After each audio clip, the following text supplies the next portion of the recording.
77세 할머니가 스마트폰 앞에서 울고 있었습니다. 손자에게 보내려던 메시지 하나를 완성하지 못해서였죠. 30분 동안 씨름했지만 결국 포기하고 말았습니다. 하지만 일주일 후 이 할머니는 손자와 매일 메시지를 주고받고 있었습니다. 더 놀라운 건 이 소식이 카자흐스탄 전국을 뒤흔들었다는 점입니다. 대학생들이 자발적으로 몰려들기 시작했습니다. 이거 진짜 빨라요. 왜 이제 알았지?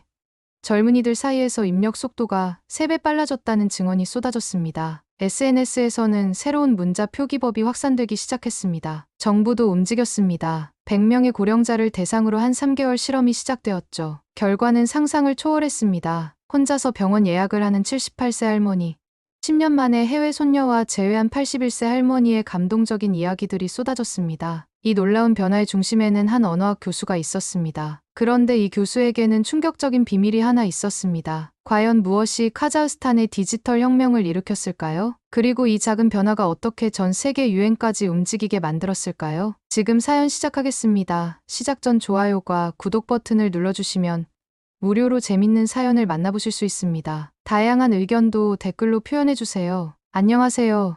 저는 아이다 누르자나입니다. 카자흐스탄 국립대학교에서 언어정보학을 가르치고 있죠. 42살이고 이 분야에서만 15년째 연구하고 있어요. 솔직히 말하면 저는 한국이라는 나라를 그다지 높게 보지 않았습니다. 아시아의 작은 반도 국가 하나 정도로 생각했거든요. 케이팝이니 드라마니 하는 것들이 세계적으로 유행한다고는 하지만 학술적으로 보면 그저 문화상품 마케팅에 불과하다고 여겼죠. 특히 한글이라는 문자는 그냥 단순한 표현 문자 정도로만 알고 있었습니다. 우리 카자흐의 복잡하고 깊이 있는 언어 체계와는 비교할 수 없다고 생각했어요. 그런데 그날 모든 것이 바뀌었습니다. 어머니가 부엌 테이블에 앉아 스마트폰을 붙들고 있는 모습을 봤어요. 77세인 어머니는 평소에도 기계 다루는 걸 어려워하셨지만 그날은 유독 힘들어 보였습니다. 손가락이 떨리고 계셨거든요. 엄마, 뭐 하세요? 어머니는 화면을 가리키며 한숨을 내쉬셨어요. 알리한테 메시지를 보내려고 하는데 이게 도대체. 화면을 들여다보니 어머니가 키릴 문자와 라틴 문자를 번갈아 누르며 애쓰고 계셨어요. 우리 카자흐어 입력 시스템의 복잡함이 그대로 드러나는 순간이었죠. 같은 소리를 표기하는데도 어떤 건 키릴로, 어떤 건 라틴으로 써야 하니까요. 엄마, 제가 해드릴게요. 아니야, 내가 해볼게. 손자한테 직접 보내고 싶거든. 어머니의 목소리에 간절함이 묻어 있었어요. 하지만 10분이 지나도 20분이 지나도 메시지는 완성되지 않았습니다. 자꾸 틀리고 지우고 다시 쓰고 그런 일의 반복이었죠. 그때 어머니가 스마트폰을 탁자 위에 내려놓으셨어요. 그리고는 조용히 우시기 시작했습니다. 왜 이렇게 어려워야 하는 거니? 손자한테 사랑한다는 말 한마디도 못 보내고 어머니의 손에 들려있던 자주색 가죽 지갑이 눈에 들어왔어요. 30년 넘게 쓰신 낡은 지갑이었는데 그 안에는 알리 사진이 여러 장 들어있었죠. 어머니는 그 지갑을 꼭 쥐고 계셨습니다. 그 순간 제 가슴이 먹먹해졌어요. 언어학자인 저조차 우리 문자 체계의 복잡함 앞에서 때로는 답답함을 느꼈는데 하물며 어머니는 어떠셨을까요? 저는 그냥 그날을 잊으려 했습니다. 그런데 어머니가 주방에서 조용히 울고 있는 걸 보고 말았어요. 등을 돌리고 서 계시던 어머니의 어깨가 작게 떨리고 있었거든요. 왜 우리 엄마는 메시지 하나 못 보내는 걸까? 이 생각이 머릿속을 떠나지 않았습니다. 그리고 묘한 죄책감이 밀려왔어요. 언어학을 연구하는 사람으로서, 딸로서 저는 지금까지 뭘 하고 있었던 걸까요? 그날 밤 저는 책상 앞에 앉아 연구 자료들을 정리하고 있었습니다. 하지만 집중이 안 되더군요. 어머니의 떨리는 손가락과 그 자주색 지갑이 자꾸만 머릿속에 떠올랐어요. 문득 책상 서랍에서 낡은 볼펜 하나가 눈에 들어왔습니다. 5년 전 서울대학교 교환연구 프로그램에 참여했을 때 가져온 거였죠. 그때는 정말 억지로 간 거였어요. 한국 따위에서 뭘 배우겠다고. 그냥 해외 연수 실적 하나 채우려던 것뿐이었습니다. 그 볼펜을 만지작거리며 서울에서의 기억이 되살아났어요. 지하철 2호선이었나요? 옆자리에 앉은 70대쯤 되어 보이는 할머니가 스마트폰을 들고 계셨습니다. 저는 속으로 웃었어요. 한국 노인분들도 우리와 별반 다르지 않겠구나 싶어서요. 기계치에 답답해하시겠지. 그런데 그 할머니가 정말 유창하게 문자를 입력하기 시작하는 거예요. 톡톡톡. 손가락이 화면 위를 빠르게 움직였습니다. 제가 놀라서 슬쩍 화면을 들여다보니 이게 뭐죠?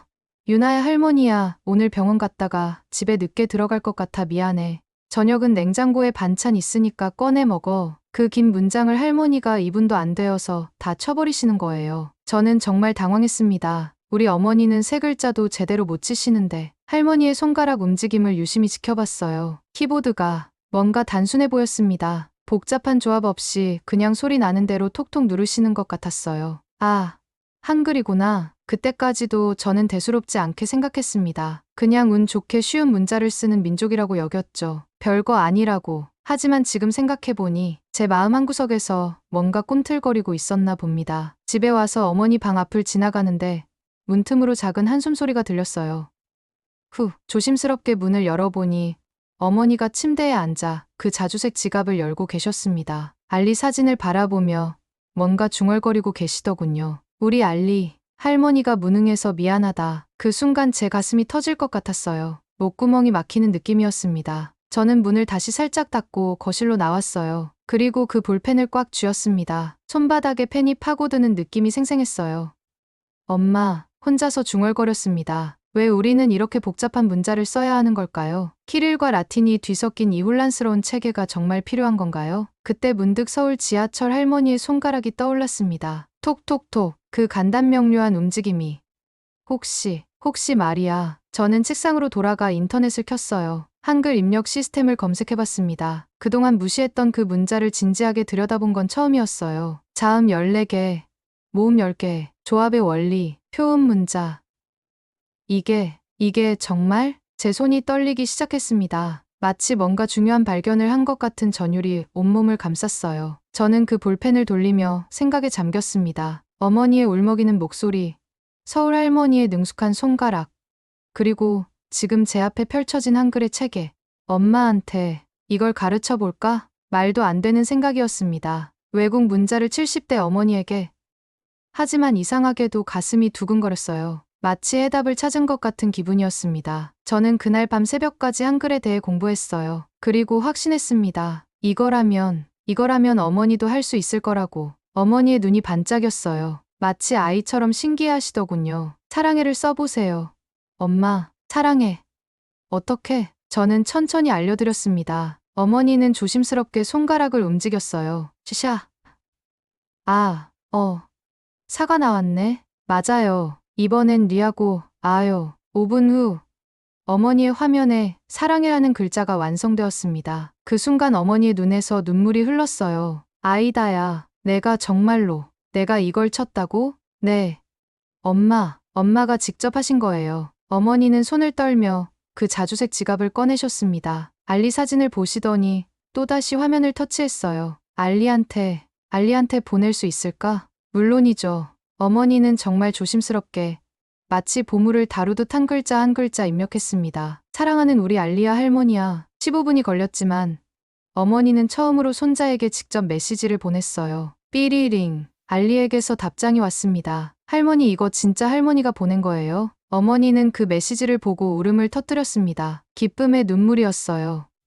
내가 손자와 이야기할 수 있구나. 다니엘도 옆에서 코끝이 시큰해하더군요. 할머니, 대단하세요. 정말 빨리 배우셨어요. 그날 저녁, 어머니는 계속해서 한글로 문자를 쳤습니다. 알리와 주고받는 메시지를 보며 혼자서 웃기도 하고, 때로는 감동해서 눈물을 글썽이기도 했어요. 저는 그 모습을 지켜보며 가슴이 벅찼습니다. 한국이라는 나라를 그토록 무시했던 제가, 이제는 그 나라의 문자로 어머니의 외로움을 치유하고 있었으니까요. 그 볼펜을 만지작거리며 생각했습니다. 때로는 가장 작은 것이 가장 큰 변화를 만들어내는 법이죠. 일주일 후, 저는 대학 강의실에서 언어정보학 수업을 하고 있었습니다. 평소와 다름없이 언어 체계에 대해 설명하던 중이었죠. 문자는 단순히 소리를 기록하는 도구가 아닙니다. 사회적 소통의 매개체죠. 그런데 문득 어머니 이야기를 하고 싶어졌습니다. 여러분, 제 어머니가 며칠 전에 처음으로 손자에게 문자를 보냈어요. 학생들이 고개를 들었습니다. 77세예요. 그런데 우리 카자흐어로는 못하셨던 일을 한글로는 해내셨죠. 다니엘이 옆에서 고개를 끄덕였습니다. 정말이에요. 교수님? 한 학생이 물었죠. 네. 정말입니다. 한글의 입력 체계가 얼마나 직관적인지 보여주는 사례였어요. 수업이 끝나고 나서 몇몇 학생들이 다가왔습니다. 교수님, 한글 키보드 어떻게 설치해요? 저도 한번 써보고 싶어요. 저는 깜짝 놀랐습니다. 이런 반응을 예상하지 못했거든요. 정말 써보고 싶어요? 네. 진짜 그렇게 쉬운지 궁금해요. 그날 오후 제 연구실은 학생들로 가득 찼습니다. 15명 정도가 몰려왔어요. 자, 그럼 실험해 볼까요? 저는 칠판에 한글 자모를 적었습니다. 이걸로 여러분 이름을 써보세요. 아이굴, 이게 뭐예요? 너무 단순한데요? 하지만 10분 후 상황은 완전히 바뀌었습니다. 이거 진짜 빨라요. 교수님, 제 이름 다 쳤어요. 러시아어보다 3배는 빠른 것 같은데요. 학생들의 반응이 뜨거웠습니다. 저는 가슴이 두근거렸어요. 그럼 속도 테스트 해볼까요? 저는 같은 문장을 키릴 문자와 한글로 입력하는 시간을 재봤습니다. 결과는 놀라웠습니다. 한글이 평균 40% 빨랐어요. 와, 이거 대박이네요. 왜 이제 알았지? 그 순간 저는 뭔가 큰 변화가 시작되고 있음을 느꼈습니다. 이틀 후, 다니엘이 흥분한 채로 연구실에 뛰어왔어요. 교수님, 이거 보세요. 스마트폰 화면을 보여줬는데 학생들의 단체 채팅방이었습니다. 그런데 대화가 모두 한글로 되어 있는 거예요. 안녕하세요. 오늘 과제했어요? 내일 시험이에요. 언제부터 이렇게 된 거예요? 어제부터요. 애들이 한글이 편하다고 하면서 저는 화면을 뚫어져라 바라봤습니다. 제 심장이 빨리 뛰고 있었어요. 다니엘, 이거 정말 대단한 일이 일어나고 있는 거 아니에요? 네. 저도 그렇게 생각해요. 그리고 교수님, 다니엘이 망설였습니다. 뭐예요? 몇몇 학생들이 할머니께도 가르쳐 드리겠다고 하네요. 그 말을 듣는 순간 저는 온몸에 전율이 흘렀습니다. 정말요? 네. 아름한 학생은 벌써 할머니께 보여드렸대요. 할머니가 너무 신기해 하셨다고. 저는 그 볼펜을 꺼내어 손에 쥐었습니다. 마음이 진정되면서 동시에 설렘으로 가득했어요. 이게 정말 일어나고 있는 일일까요? 제가 한국을 그토록 무시했던 저 자신이 믿어지지 않았습니다. 어머니의 자주색 지갑이 떠올랐어요. 그 안에 알리 사진처럼 이제는 더 많은 할머니들과 손자들이 연결될 수 있을 것 같았습니다. 그런데 행복한 시간은 오래가지 않았습니다. 한 달 후, 저는 카자흐스탄 언어학회 정기학술대회에서 발표를 하게 되었어요. 제목은 디지털 포용을 위한 문자체계 연구였습니다. 발표장에는 평소보다 많은 사람들이 모여 있었죠. 저는 긴장한 채로 단상에 올랐습니다. 존경하는 학자 여러분, 오늘 저는 특별한 사례를 소개하려 합니다. 저는 어머니의 이야기부터 시작했어요. 77세 어머니가 한글을 통해 처음으로 손자와 소통하게 된 이야기를 말이죠. 한글의 입력 체계는 우리 고령층의 디지털 소외 문제를 해결할 수 있는 실용적 대안입니다. 발표가 끝나자 질의응답 시간이 시작되었습니다. 카림 교수가 손을 들었어요. 50대 후반의 베테랑 문헌학자였죠. 누르자나 교수님, 질문이 있습니다. 카림 교수의 목소리에는 날카로운 기운이 있었습니다. 왜 우리가 카자흐스탄에서 한국 문자를 써야 합니까? 우리에게는 우리만의 전통과 정체성이 있지 않습니까? 발표장이 조용해졌어요. 저는 목이 마르는 걸 느꼈습니다. 교수님, 이것은 정체성의 문제가 아닙니다. 소통의 문제죠. 소통요? 우리 조상들이 수백 년간 써온 문자로는 소통이 안 된다는 말씀입니까? 카림 교수의 반박이 날카로웠습니다. 저는 손에 쥔 볼펜이 축축해지는 걸 느꼈어요. 그런 뜻이 아닙니다. 다만 실용성을 고려해야 실용성이라는 명목으로 우리 문화를 포기하자는 건가요? 발표장에서 웅성거림이 일어났습니다. 일부는 고개를 끄덕이고 일부는 고개를 저었어요. 그때 한 젊은 교수가 손을 들었습니다. 잠깐만요. 카림 교수님 말씀에 반대합니다. 문자는 도구일 뿐이에요. 할머니들이 손자와 이야기할 수 있다면 그게 더 중요하지 않나요? 문자가 단순한 도구라고요. 그렇다면 왜 모든 나라가 자국 문자를 지키려 노력하겠습니까? 논쟁이 격해졌습니다. 저는 가슴이 답답해지는 걸 느꼈어요. 교수님들, 제 목소리가 떨렸습니다. 저는 문자를 바꾸자는 게 아닙니다. 선택의 폭을 넓히자는 거죠. 어머니 같은 분들에게 말입니다. 발표가 끝난 후 복도에서 카림 교수가 저를 불렀어요. 누르자나 교수님. 네, 교수님. 당신이 가족을 생각하는 마음은 이해합니다. 하지만 이 일이 어디까지 갈지 생각해 보셨나요? 카림 교수의 눈빛이 진지했습니다. 무슨 말씀이세요? 언론에서 관심을 보이고 있어요. 좋지 않은 방향으로 말이죠. 그 말이 무슨 뜻인지 며칠 후에 알게 되었습니다. 지역 보수 신문에 기사가 났어요. 카자흐스탄 대학 교수 한국 문자 사용 주장 논란이라는 제목이었습니다. 기사 내용은 왜곡되어 있었어요. 일부 학자들이 카자흐스탄의 전통 문자를 포기하고 외국 문자를 사용하자고 주장해 논란이 되고 있다. 저는 기사를 읽으며 손이 떨렸습니다. 이건 제가 말한 게 아니었어요. 다니엘이 연구실로 뛰어왔습니다. 교수님, 인터넷의 댓글들 보셨어요? 댓글요? 사람들이 교수님을 비난하고 있어요. 저는 컴퓨터를 켰습니다. 댓글들이 눈에 들어왔어요. 국적도 모르는 교수, 조상을 배신하는 행위, 한국 돈이라도 받았나? 제 가슴이 무너지는 것 같았습니다. 그 순간 책상 위에 자주색 지갑 사진이 눈에 들어왔어요. 어머니가 제게 주신 거였죠. 다니엘, 우리가 잘못하고 있는 걸까요? 아니에요, 교수님. 우리는 사람을 위한 길을 찾고 있는 거예요. 저는 그 볼펜을 꽉 쥐었습니다. 문득 어머니의 떨리는 손가락이 떠올랐어요. 알리에게 처음 보낸 사랑이라는 메시지가 우리는 문자를 쓰는 것이 아니라 사람을 위한 길을 찾는 겁니다. 저는 속으로 중얼거렸습니다. 폭풍은 이제 시작일 뿐이었어요. 그런데 뜻밖의 전화가 걸려왔습니다. 누르자나 교수님이신가요? 네, 맞습니다. 저는 교육부 디지털 정책과 김한별 과장입니다. 정부에서 연락이 온 거였어요. 저는 가슴이 두근거렸습니다. 혹시 한글을 활용한 고령층 디지털 교육에 대해 시범 사업을 해보실 의향이 있으신가요? 정말인가요? 네. 논란은 있지만 실제 효과를 검증해보고 싶습니다. 저는 볼펜을 꽉 쥐었어요. 손바닥에 땀이 났습니다. 조건이 있습니다. 알마티 외곽 지역 고령자 100명을 대상으로 3개월간 진행하시는 거죠. 100명이요? 네. 70세 이상만 대상으로 합니다. 정확한 데이터가 필요해서요. 한 달 후, 저는 알마티 외곽의 작은 마을 문화센터에 서 있었습니다. 낡은 건물이었지만 따뜻한 느낌이 들었어요. 할머니들, 오늘부터 저희와 함께 공부하실까요? 첫날 나온 분들은 12명이었습니다. 모두 70세가 넘으셨죠. 아이다 선생님, 이거 정말 할 수 있을까요? 73세 라이사 할머니가 물으셨어요. 할 수 있어요. 제 어머니도 하셨거든요. 저는 천천히 한글을 가르치기 시작했습니다. 자, 이건 고이고, 이건 아예요. 합치면 가가 되죠. 어머, 신기하네. 이번엔 할머니를 써볼까요? 30분 후, 라이사 할머니가 화면에 할머니라고 쳤습니다. 어머머, 내가 이걸 했다고? 다른 할머니들도 박수를 쳤어요. 그런데 진짜 기적은 일주일 후에 일어났습니다. 선생님,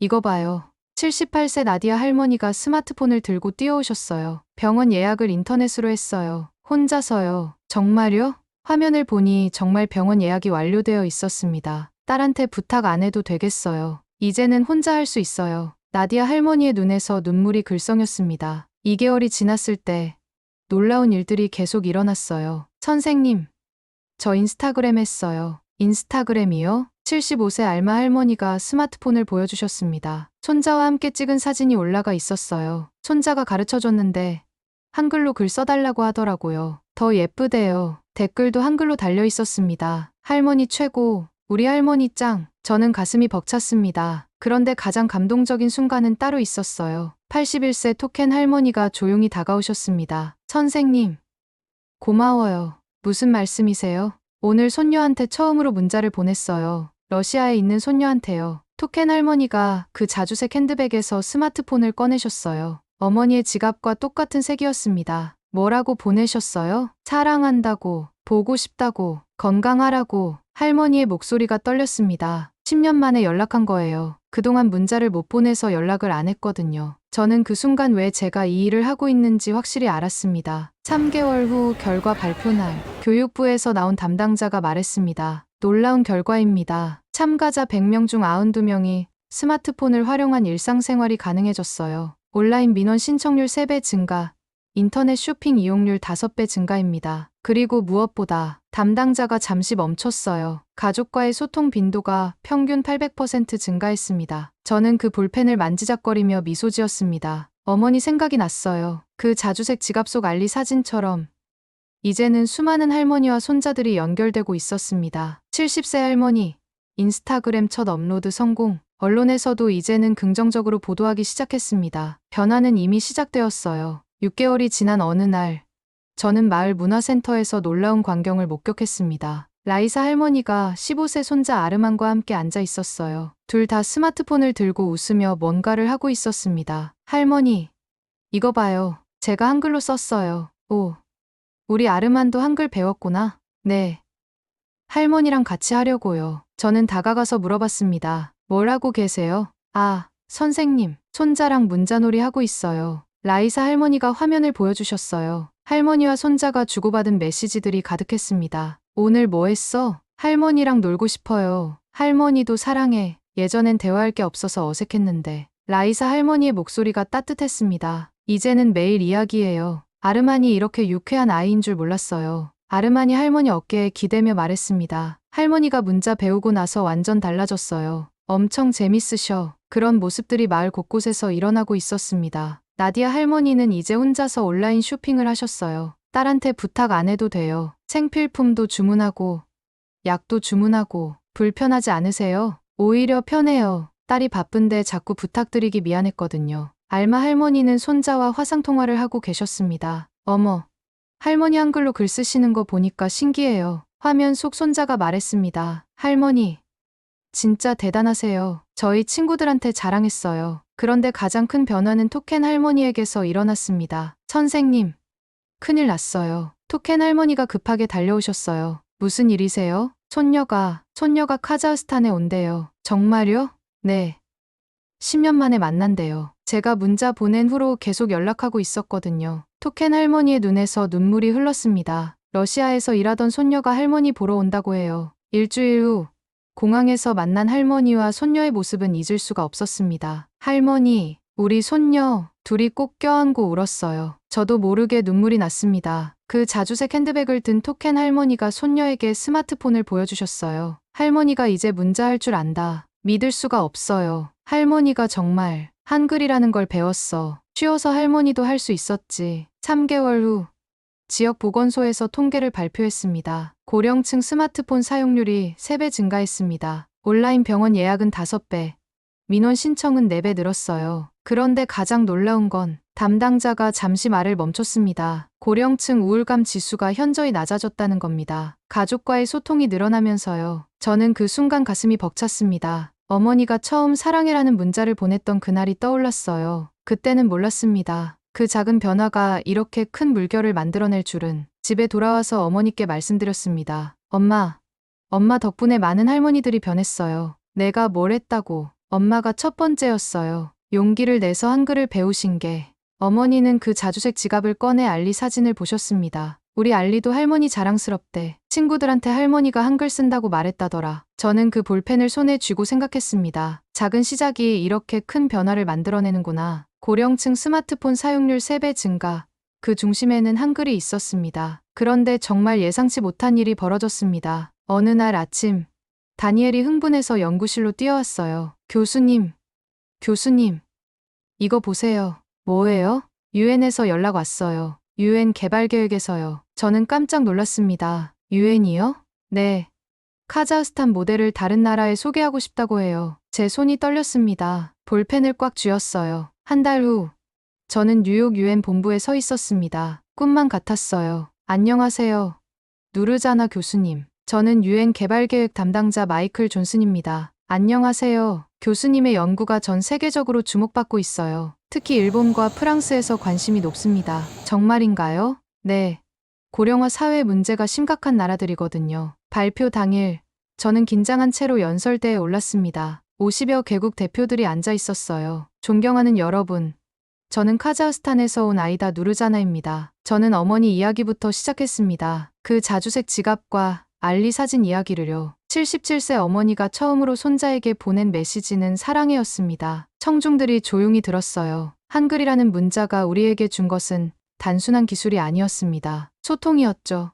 20분간의 발표가 끝나자 박수가 터져 나왔습니다. 기립박수였어요. 일본 대표가 손을 들었습니다. 일본도 고령화가 심각합니다. 이 모델을 적용할 수 있을까요? 물론입니다. 한글의 장점은 언어를 초월한다고 생각해요. 프랑스 대표도 질문했습니다. 구체적으로 어떤 지원이 필요한가요? 그때 뒤에서 익숙한 목소리가 들렸어요. 한국에서 적극 지원하겠습니다. 돌아보니 한국 대표단이 있었습니다. 한국교육부 국제협력관 김미영입니다. 이 프로젝트에 한국이 파트너로 참여하고 싶습니다. 저는 가슴이 벅찼습니다. 한국을 그토록 무시했던 제가 이제는 한국과 함께 일하게 되다니. 6개월 후 놀라운 소식들이 들려왔습니다. 독일에서는 터키계 고령 이민자들을 대상으로 한글 교육이 시작되었어요. 프랑스에서는 파리 교회 지역 할머니들이 한글로 손자들과 소통하기 시작했습니다. 일본에서도 시범 사업이 진행되고 있었죠. 그런데 가장 기쁜 소식은 고향에서 들려왔습니다. 교수님, 어머니께서 뭔가 하고 계세요. 다니엘이 말했어요. 뭘 하신다고요? 자원봉사요. 다른 할머니들한테 한글 가르치신대요. 집에 가서 확인해 보니 정말이었습니다. 어머니는 마을 문화센터에서